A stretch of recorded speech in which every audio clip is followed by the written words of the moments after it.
2026 is going to be an awesome year. We got some pretty cool stuff coming up. First off, we got Foundations of Recovery. This is our flagship program. We're starting it in January. This is for anyone, man, woman, or couple, who wants to come and reclaim their heart from shame, trauma, and betrayal. We start off with an education on all sorts of principles, give you the common language. We feed you from a fire hose in terms of all things recovery. It is such a great start to recovery. And we get at the roots of things, Tyler. This isn't like any other program. Like, this is our healing journey in process, and Foundations is where we begin.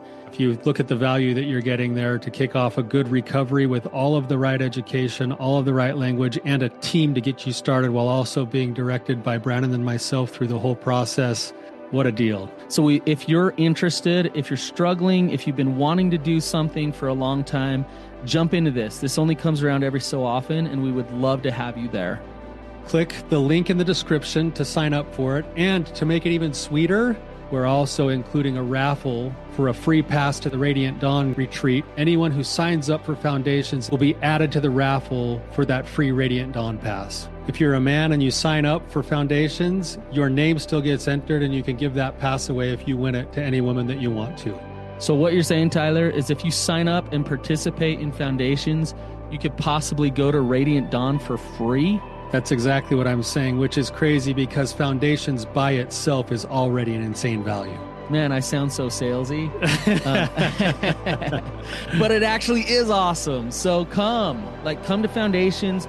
And even if you don't come to Foundations, sign up for Radiant Dawn. It's beyond therapy, the best healing experiences that you can have. Click the link below and come join us. How do I actually discover who I really am? Welcome to the Therapy Brothers podcast. I'm Brannon. I'm Tyler. We're brothers. We're therapists. And we know recovery. Bring your stories, your questions, your successes with real recovery.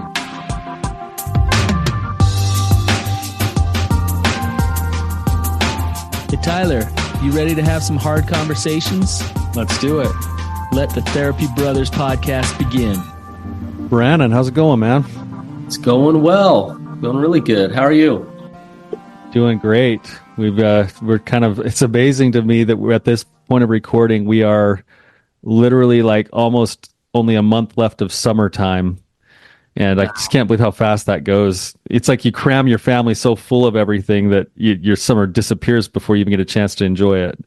I was thinking about, I get back from Hawaii and Mom and Dad get home like 3 months later. I know, it's been crazy. It's here. It's like 3 months. I hope they don't listen to this. They'll get trunky, but they'll be wanting to come home sooner. It's amazing how, so for our listeners, our parents are on a church service mission over in Papua New Guinea, and they signed up to go for 18 months. And it seemed like only like 2 months ago that they left, and it's actually that they had 5 parties, like 15 parties, 15 going away parties, and then they left. But the time has actually flown by really fast, and I can't believe that it's amazing how fast that time really does go. It's crazy. Yeah. So yeah, I mean, time's flying by, Tyler. Like you don't have much time left, so. Live it up. I was joking with my wife the other day. We were walking down and we were driving down the main street, and there was this old couple walking down the street, and he was in like a walker, and she was kind of holding his arm and going along the way. And she's like, "Hey, Tyler, like, man, like, we ever going to get to that point?" And I was like, "That's probably at my age with like 2 hip replacements, I'm probably like 5 years away from that." So anyway, she chastised me for that and said if I'm only 5 years away from that, she was out. So I guess I'll have to maintain better health here. But we got to talk Rising Sun. Yeah, we got. I was just looking at the website as of this recording, which will probably be about a week and a half or probably 2 weeks out. There's 20 days left on the discounted price. So now is the time to sign up. So if you're listening to this episode right now as it comes out, this is the time to get yourself signed up. And we would love to have you there. It's an awesome experience. If you want to take your recovery to like the actual deeper level that Tyler and I talk about all the time, this weekend sets you up to do that. We do the deeper work. We get real. We have experiences, and it's it's awesome. So the retreat itself is right along the lines of the topic of this episode today. Everything we do there is geared towards this very topic. So if you're interested, go to risingsun.org, risingsunson.org, and get yourself signed up, and we'd love to see you. Yep. All right. So let's get in with our guest here, a guest who's been here before. And David, welcome back to the show.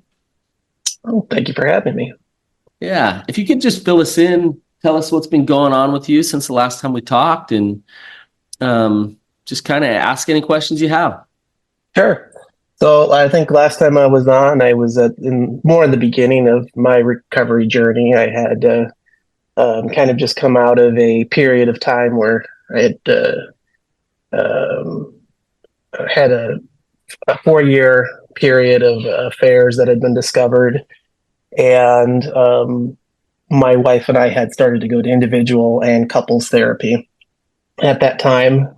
So since that D-Day, we had some pretty tough times, of course, like most people would have, and to a point where I've pretty much been on that journey since. And right now, let's see, December, close to being 3 years of sobriety from pornography use and affairs and messaging other women and things of that nature. So, through the first year or so of that, very painful, very like traumatic, a lot of tornadoes and hurricanes and sadness and such. And still, and being further into the journey, a lot better. Things have been a lot better. Even though my wife experiences surges of sadness and pain, I've been able to distance myself with identity a little bit further, to not take it personally, to not have things flare up in my mind. It's like if I it was difficult in the beginning, because if my wife's like, "You've hurt me so bad," what's a good empathetic statement? "I'm sorry that I've hurt you so bad." It's difficult to reflect that in a lot of ways. Nothing comes out right. So now when I hear that from her, I'm able to say, okay, well, I'm not that same person anymore. And this is a residual, this is just a reoccurring thing that swarms up. But the reason why I wanted to reach out again today is where I'm at now. Through this 3-year period, a lot of my identity has been tied to, I'm an addict. These are the things in my history that brought me to here, with porn use and lust and things of that nature. And a lot of my identity is, what does my wife and my children need from me? To be a good father, to be a good husband, to show up how I want to be. And I've kind of felt stuck lately because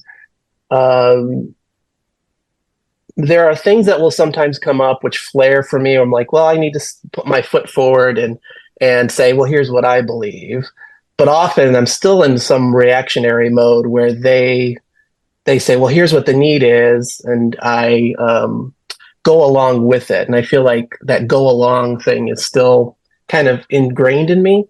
I don't know if I'm describing that very well, but I'm very careful to not get caught back into just people pleasing or serving for praise and such. So yeah, I think, at the end of it, how do I avoid cycling into that again, while also saying, well, in order to go forward in recovery, I do need to put my wife and my children first, because of the damage I've caused. And I don't know if I summarized that very well, but hopefully that kind of gets the point across where I'm at. David, can I ask you totally left field question here? Sure. That's great. What do you like to do? Do you like to golf? Do you like Tyler loves UFC? Like, what do you like to do? Yeah, I mean, I enjoy watching soccer matches. I enjoy going to like plays and productions, and often I'll, um, as far as recreationally, um, yeah, I mean, I enjoy kayaking. We live in Florida, so we kayak a lot down here, and often things where I would usually distance from my wife and go off with friends and stuff. I've now just included her in that, and tried to do a lot of things more together as opposed to apart. So that's been kind of the method that I've been Okay, using with these things. those things. So soccer matches, plays, kayaking. Are those Yeah. things that you go do because she likes them, or they're things that you like and then she's starting to come along? I think it's things that I've liked that we come into common interest. For me, book reading is a huge thing. I like to read, and so I have a little setup in my house where I just say, well, I'm gonna do some reading, and I'll go there and kind of spend a little time doing that as well. Why do you like these things? Like I'm sure one by one we could go through them. So let's talk about soccer. Why do you like watching soccer? Um, it's shorter than most other sports. It's just it goes and then it ends, and it's like, okay, good. We didn't have like 10,000 commercials. I have, the competitiveness of it is great, and I like going to matches. I don't get to go very often, but it's something that's just kind of stayed with me throughout, kind of built over life, watching World Cups and such. And so it's just always going too. It feels like there's just always a match. So in any given weekend, you could turn something on and find something. There's entertainment there. You like the competition, you like the strategy. Mm-hmm. I'm going somewhere with this. Well, one more question for you. Sure. What kind of books do you like to read? A variety. I end up reading like 5 books at a time over cycling between them. Some historical, some fantasy, some self-help. So I kind of go through a bunch of those, and unfortunately, I've become more of a collector lately than a reader as well, where that kind of starts piling itself up, and now I'm a little behind, but that's what it is. Okay. Keep going with it for a second, Brannon. Keep going. Like, I want to know what he wants. I want to know both plays and kayaks as well. Like, what kind of plays do you like, and why do you like the plays? And also, what do you like about kayaking? Well, as you mentioned, that kayaking has mostly been something my wife liked doing that got me into, and I actually, as far as recreational things, really enjoy it. So that one I wouldn't say that was one that I came up with necessarily. What do you like about it, though? What do I like about? Oh, it's peaceful. It's also you use your energy, but not too crazy. I've been asthmatic most of my life, so doing things like running around is nuts. I don't have any problems with kayaking. The fact that you can exert yourself and then also just sit quietly and watch the water settle around you and the nature. And around here, there's always something to see. Like you could kayak in some of the springs around us. You see alligators and monkeys and things of that nature. It's just very serene. It makes me feel alive. It's great. Let's say, David, let's say you woke up and you grabbed a great book, like you got a good read going on. You spent an hour or two, like you had that time to just sit, read, enjoy it.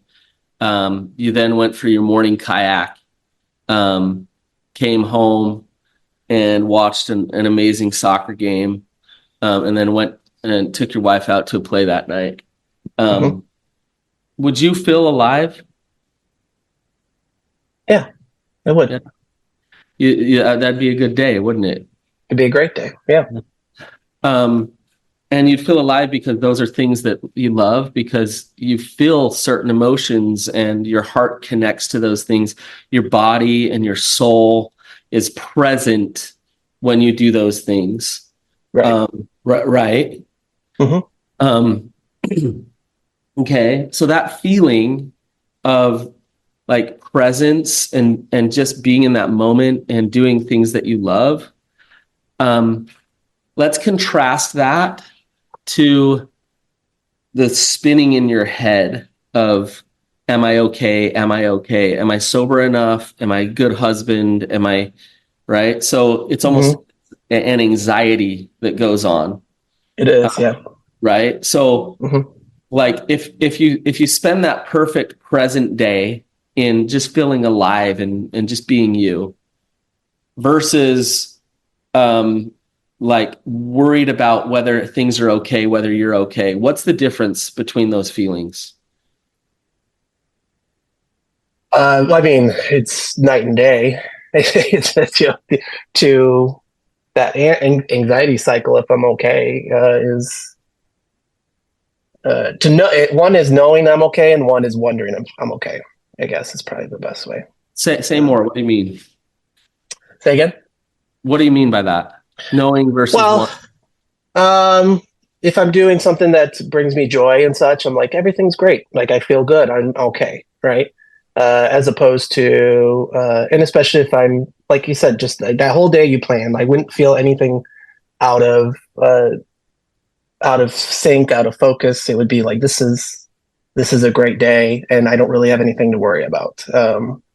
Contrast that with hard work situations, or like my wife says, well, we have problems, and she needs me to step forward and give her assurance, give her safety, and things of that nature. That cycles me into wondering if we're okay. And so, one, I guess, to my summary of what you just said is like one is, oh, I'm definitely okay, and the other one is, I hope I'm okay. And I hope I say the right things and do the right things in this moment. I'm going to ask a dumb question that's obvious, but No, which one, if you were to take kind of these 2 days we're talking about, one day you're spinning, trying to make the world okay, which one are you more in your head and which one are you more in your heart? I mean, the anxiety day would be more in my head. I mean, it's obvious, right? Yeah. Um, so, okay. Your question is like, how do I know who I really am? Like in deeper recovery, how do I just find peace, basically? One is much more about just being in the moment, and one is trying to make the world okay. Mhm. Can you see the difference? Can you be in the moment more often or almost all the time? Is that possible? They think that's what I'm trying to get to, because I mean, it has gotten easier over time. Like I mentioned, when she would ask me questions or need assurance, I would just stand there with my mouth open, basically not being able to give anything. I didn't really have anything to give because I was so out of my element. I didn't know how to practice empathy or anything of that nature. It has certainly gotten easier, but it is. I mean, I have to pray the whole way through any of those conversations that we're going through, because I feel very inadequate. Nothing really comes up that feels natural, or um, It's not like you're kayaking. no, there's nothing. No, there's nothing peaceful. It's, oh, I'm kayaking in a like the Great Water Rapids. That's what it feels like. Yeah. You know, the Tennessee or whatever it is. But yeah, there's no.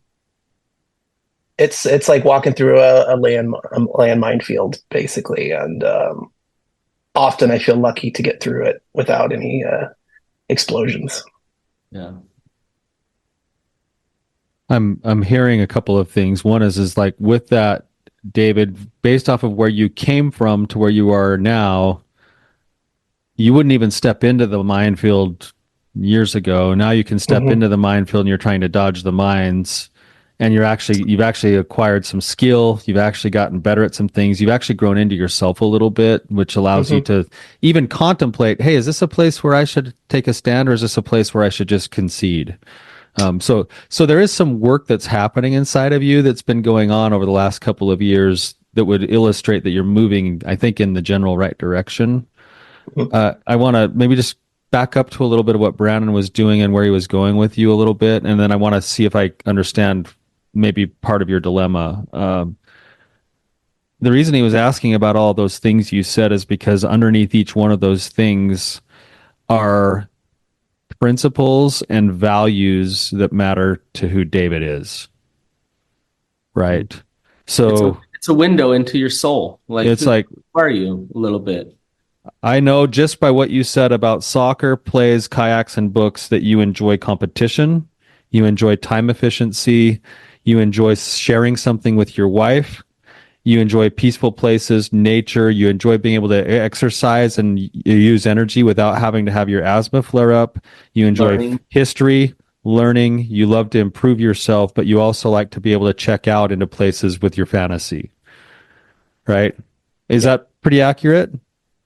That is very accurate, and I would say that to add to that, I think it's tough to say it because those are healthy habits. I would say the habits I had all before maybe kind of, and I appreciate that summary because it kind of lines up with it, but it was all the unhealthy versions of those particular things as well. Right. So everything I just listed at the beginning of this call, these are very new habits for me. David, your unhealthy habits are a window to your soul as well.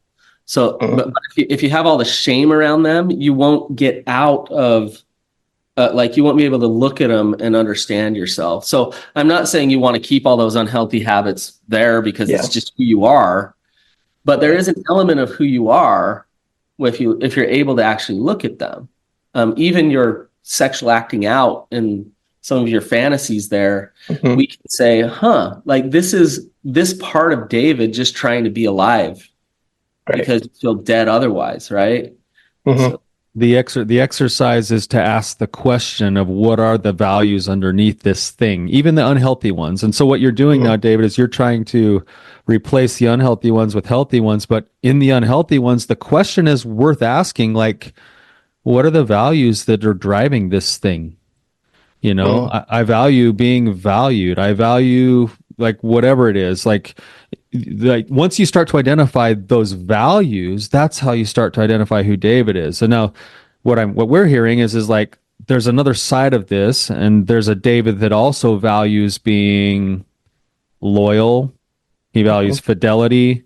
He values providing for his wife and his children.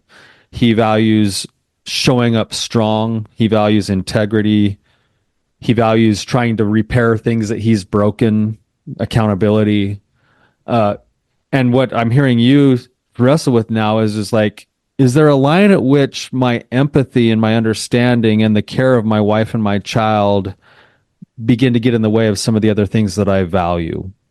And what is the line? Like, where's the line? Because I don't necessarily want to give up those values, but I also might be overcorrecting a little bit and depriving myself of these other places, which, if that's true, it would make sense that you would then be looking for the unhealthy escapes because they're the fast, easy ones, and you don't have time to go pursue these other values. Right. Yeah. Does that make sense, David?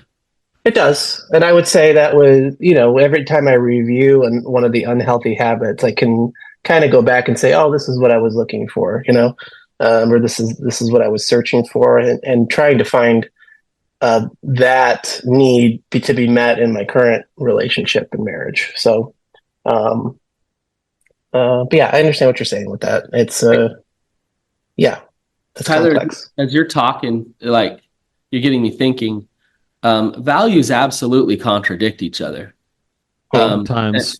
And like all the time, like, I'll give you an example. I value eating sugar. I love it. I also value being healthy. I love being healthy. And I think where like real recovery exists is when I can take ownership of an accountability of what I choose. So it's okay, and full acceptance of all of myself. It's okay that I value both of these things that contradict. That's okay. I accept that. Now I'm going to choose to take accountability for the consequence of what I step into. Do you see what I'm saying? Yes. And I think that's where I feel a little bit more wary of where I'm going, because it was easy for me to pretend and like, okay, everything's good in the home. Now let me do what I really want to over here, or meet these needs over here while maintaining this perfect, thing. And what appeared to be perfect, and people pleasing and just saying what needed to be said. And I worry about doing that here with if I'll give I can give an example real quick here of something that happened this weekend. My wife had indicated to me, she's like, well, I have this old friend who's a guy, and he reached out to me, and I just want to let you know. And she's like, I had messaged him just things about that I was going through, and it felt really nice to have him not react, not say anything. He just listened to me. And she's like, and you're allowed to have, and she told me, she's like, you're allowed to have your emotions. When I say something to you, you're allowed to be emotional about it. She's like, but I think it would be nice for me to be able to have this.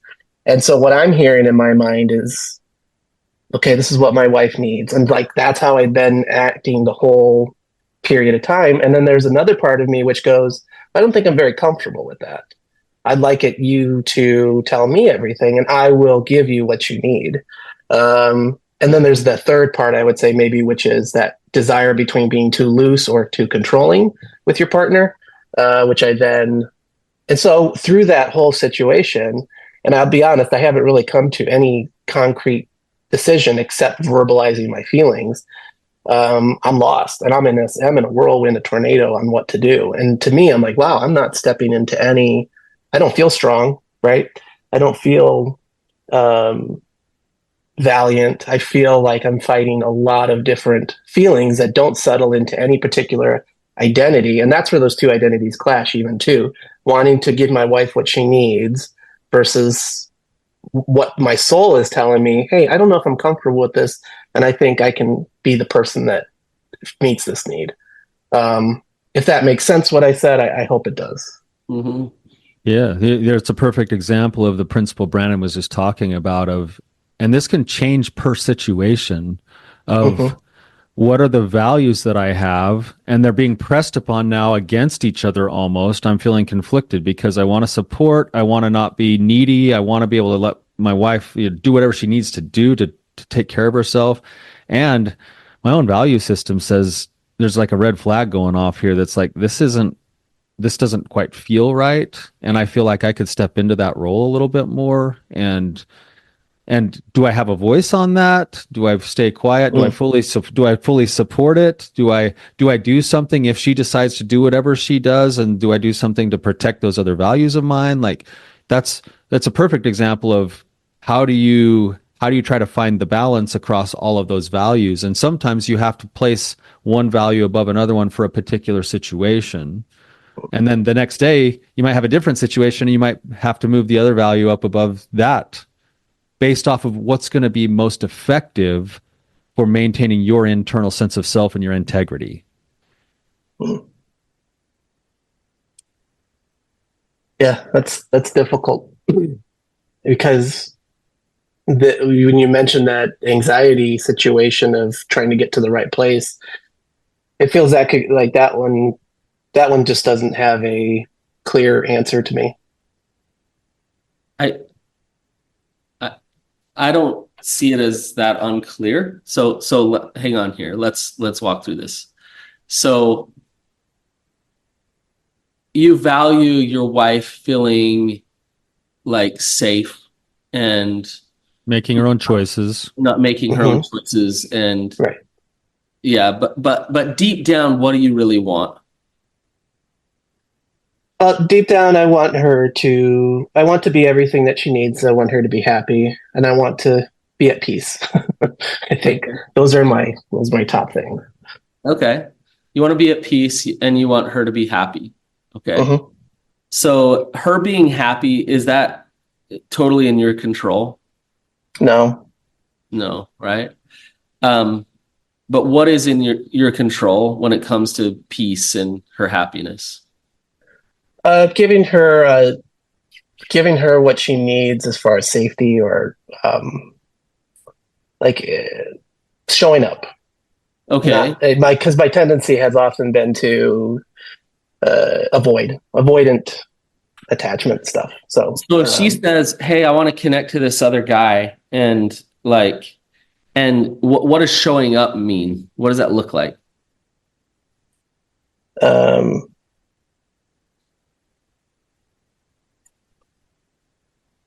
I think it probably would mean listening without reacting, and and trying to understand exactly what I may be not providing that she's looking for.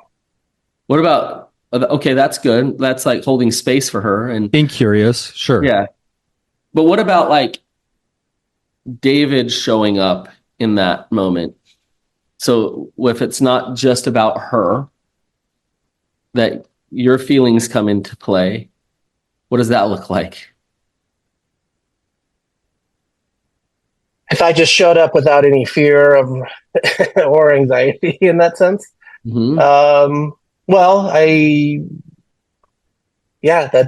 that's difficult because there's part of me that there's a lot that goes through my mind.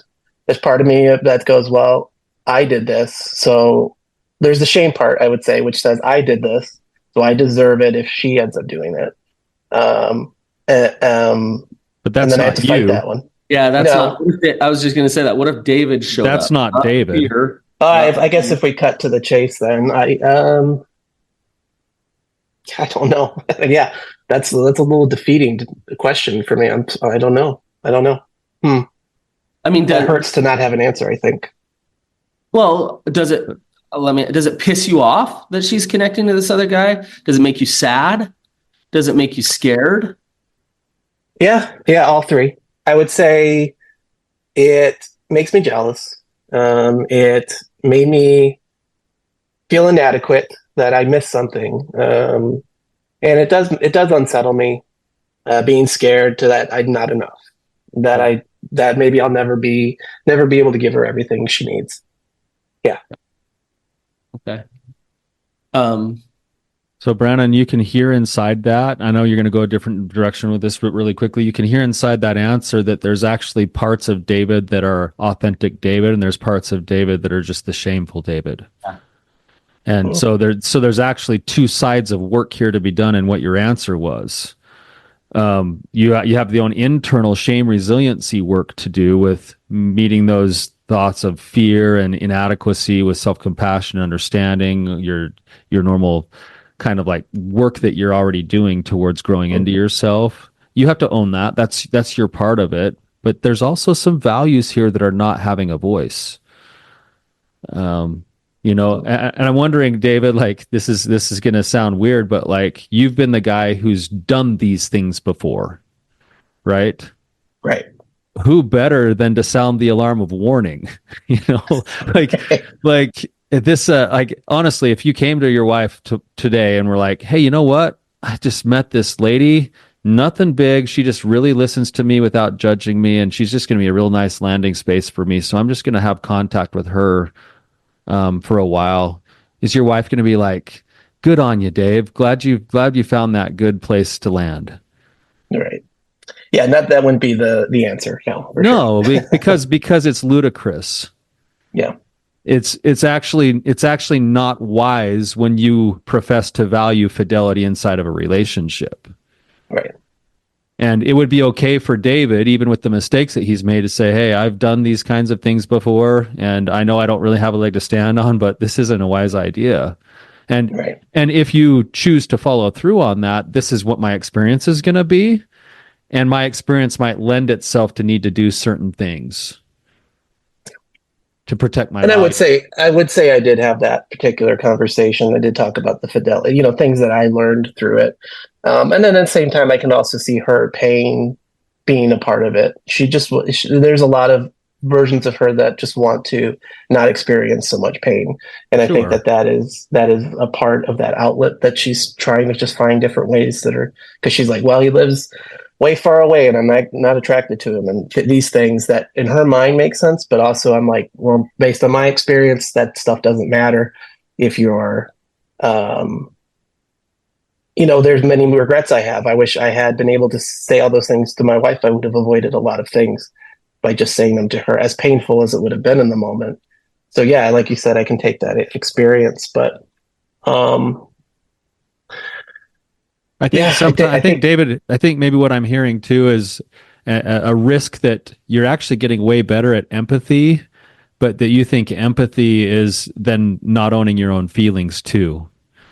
Like that's amazing empathy that you're like, hey, she's in pain and I see that she's reaching out and trying to find a way to deal with her pain, and that sucks. Like that's hard for her. Good for you. That's empathy. It doesn't mean you're okay with it. Right. And I can voice that. I think in that sense I've gone a little overboard with the whole thing of like, well, whatever she chooses to do in the future, like I still need to be okay. And then recognizing as well that I need to input some of my um, uh, things that flare up within me to that as well. And that's, I think it's just tough for me to balance in general. You know, I think I've always been very black or white in a lot of ways, and it's been very difficult to have these balances. I don't know, Tyler. I don't know if I would call that empathy. I think, I think you have to have boundaries before you have actual empathy, and it sounds backwards. It sounds like I just said you have to disconnect to connect. You have to have boundaries in order to have actual love and empathy.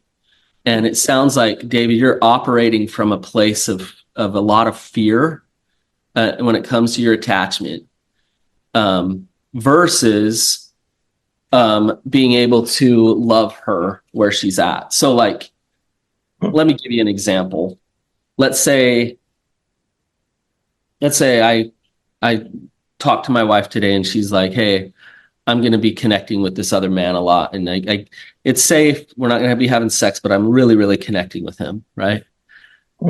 I need to be able to get clear with who I am and what my truths are. And I can absolutely hold space. Why? What's going on with you? Help me understand. Let me get curious. And then still be able to say, I understand you. And she says, yeah, you get me. Thank you. This is wonderful. And I understand you. And if you choose to do this, here's my truths. This is what will work for me. I'm going to have to, and this isn't manipulation.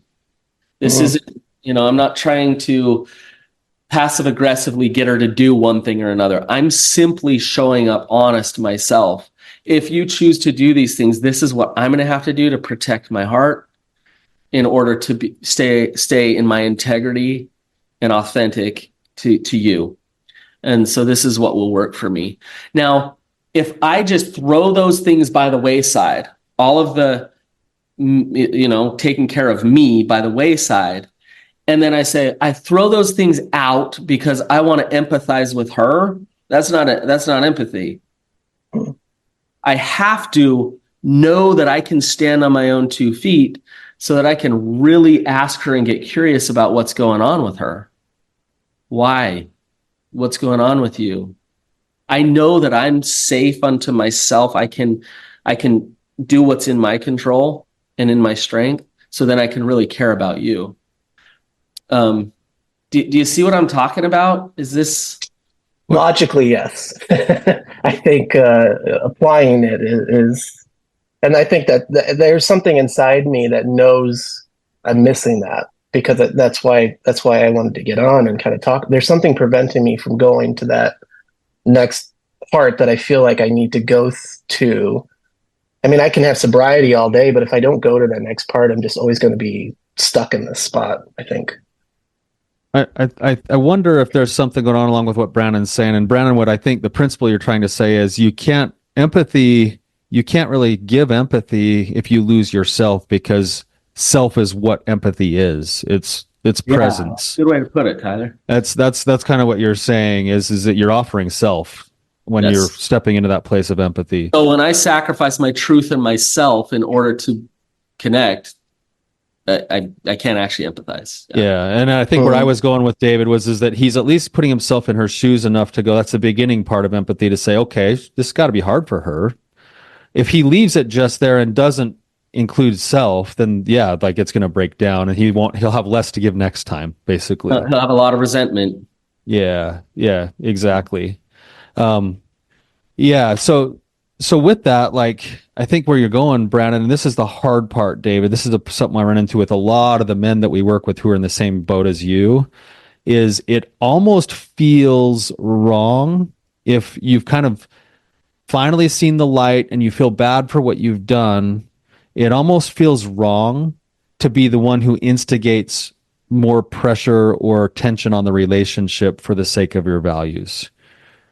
It's almost like you don't have a leg to stand on. You're being a bad person now because, and this is a hard transition because you do need to show generosity and ridiculous patience and lots of empathy and all of that stuff. You got to repair what you can, and then you have to surrender the rest.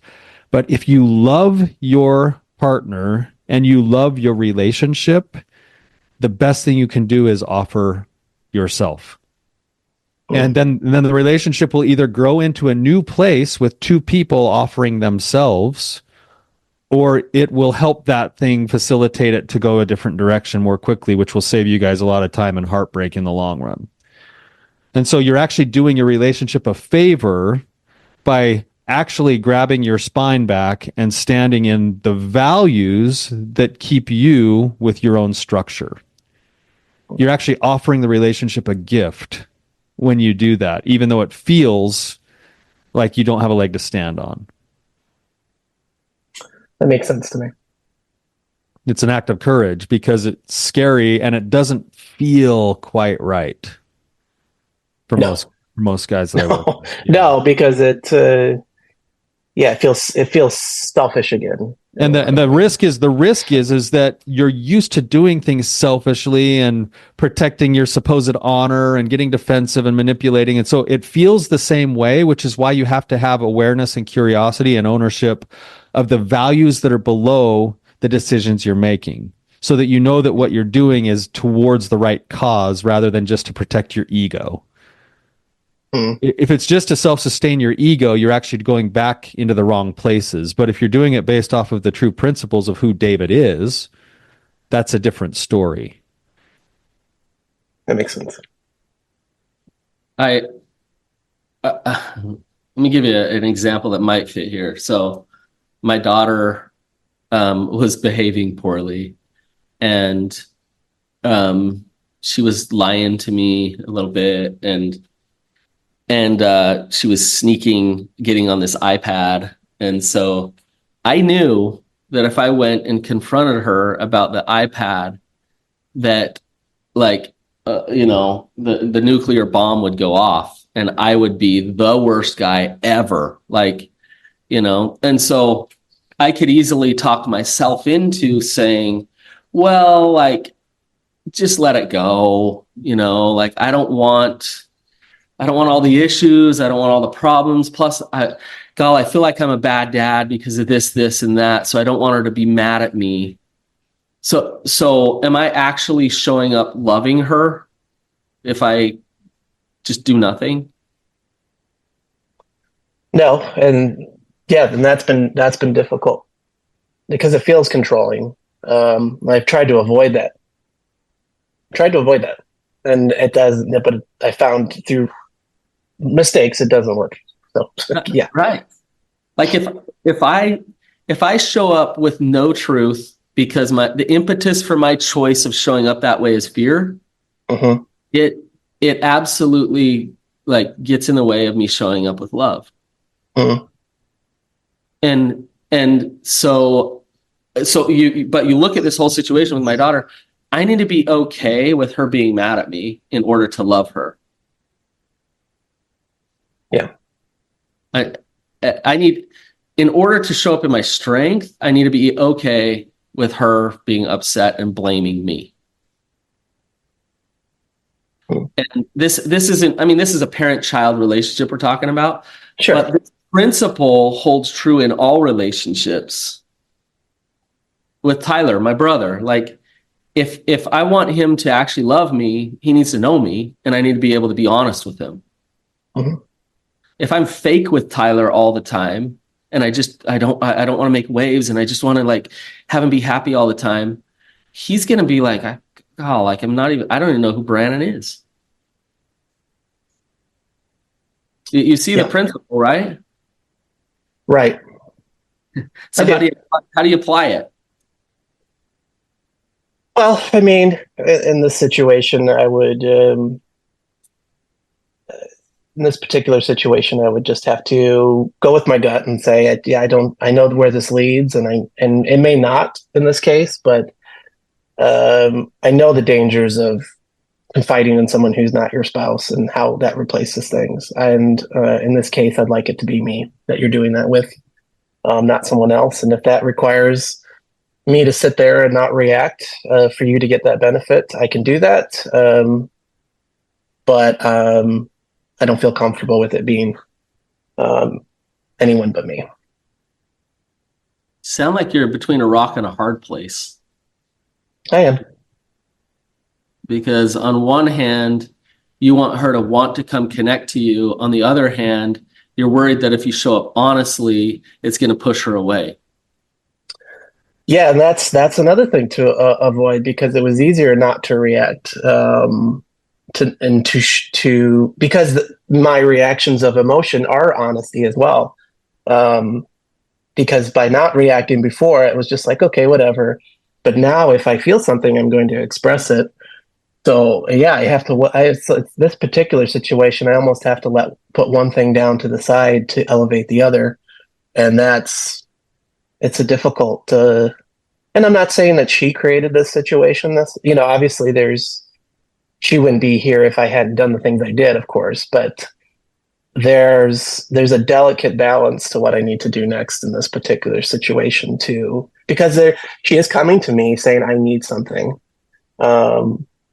Something's not being met, and I really need to feel seen. I really need to feel, and I don't know if she doesn't think that I can give that to her because I'm also the one who hurt her. And she's also stated she's tried to do this with ladies and her friends, and she's found that a lot of them will just emotionally turn and dump on her. So, she hasn't had very good success getting what she needs from her lady friends as well. So she's just looking for answers, and I'd love to be the one that can provide that. But like I said, it requires me almost to give up something to do that as well. Yeah. David, your original question was how do I come to know myself better or know who I am?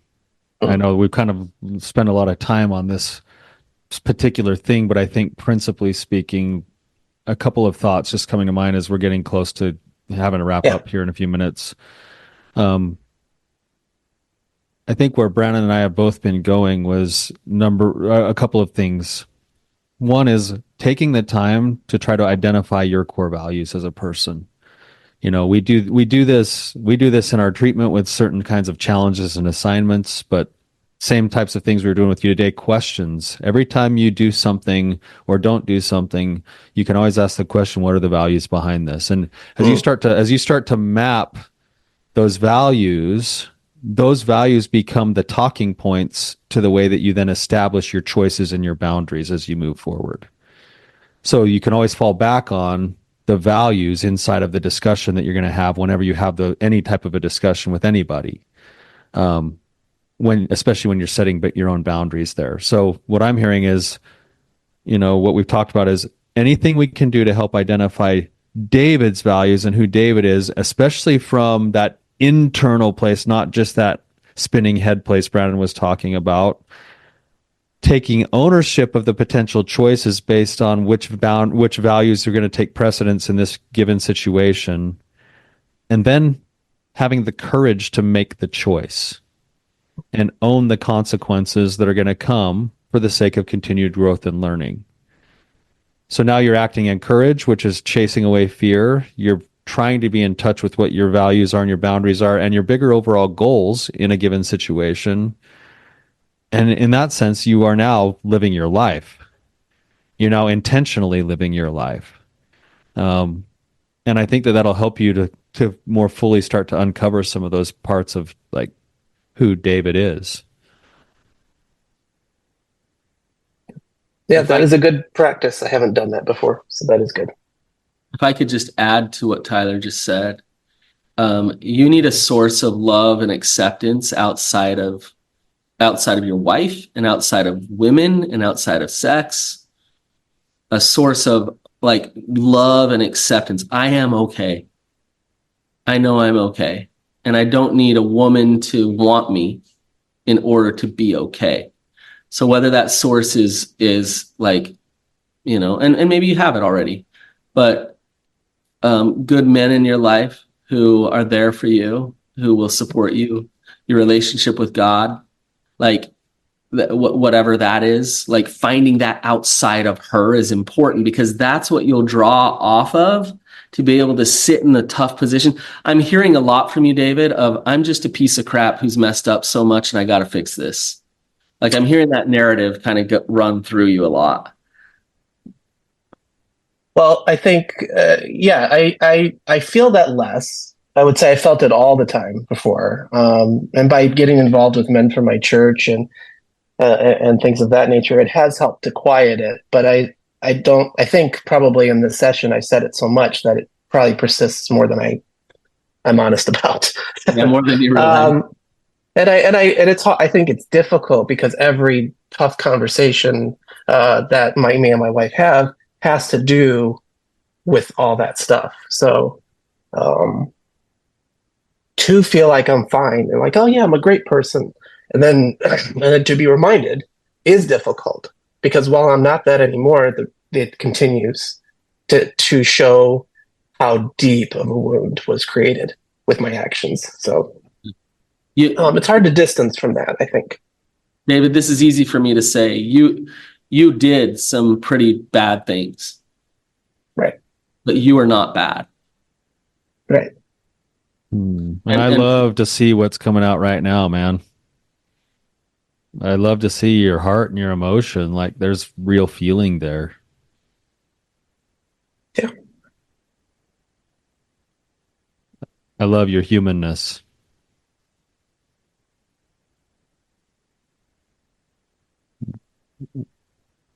Very human. But thank you. Yeah, it's I feel good where I'm going, and I would like to, and as I indicated, I'm trying to come on here, is I really would like to know more about myself. And I think putting those every action into something would help to understand why I made that decision. Is going to be good. So I appreciate that. I just I do fight wanting to just everything to be fixed, and understanding that this is going to take years and years of hard work to get back to any peace. This is going to take years and years of surrender and faith, right? Not just hard work out of fear. We got to wrap up, but one quick question: like, of the three of us, who's the most lovable? Can I say all three? I'm the most righteous, Brannon. Yeah, so you're the most lovable. I see what you're saying. David has sinned the most. He's the least lovable. For sure. That's stupid. Yeah. Like, we laugh, but yet that train of thought drives so many people day in and day out into their shame. And redemption, forgiveness, healing, all those things are real. Yeah. And if they're real, then the things that you've done, there's been crappy consequences. They do not define David. Yeah. They don't define you. And for you to you need to stop showing up in your daily life, day in and day out, as if they do, because it's reinforcing that. And your work to do is to start practicing showing up as if I'm actually okay. I'm lovable. Like right now, I'm okay. And when you start showing up that way, you're going to start to discover that that's actually true, versus having the shame underneath driving the show, saying, I still need to prove it to myself, and I need to prove it to my wife. So, okay. David, you're the man. Thank you for coming on again. Really appreciate you. Thank you for having me. It was very, very good. Thank you. You probably know this, but you have been entered into our drawing. We'll be doing the drawing probably about the time your episode actually comes out for people for the Rising Sun Retreat. So there's a chance you'll draw out there. And if you don't, I would highly encourage you to consider it anyway, because you would fit perfectly with what we do there. So excellent. Thanks for coming on, man. Thanks for showing your courage. I love to hear the progress that you're making. And I even hear there's more belief in David now than there was then. And it's going to continue to grow. And you're going to grow into this place. So thank you. Thank you for coming on. And thank you to our listeners for being here. And until next time, you guys, keep on keeping on.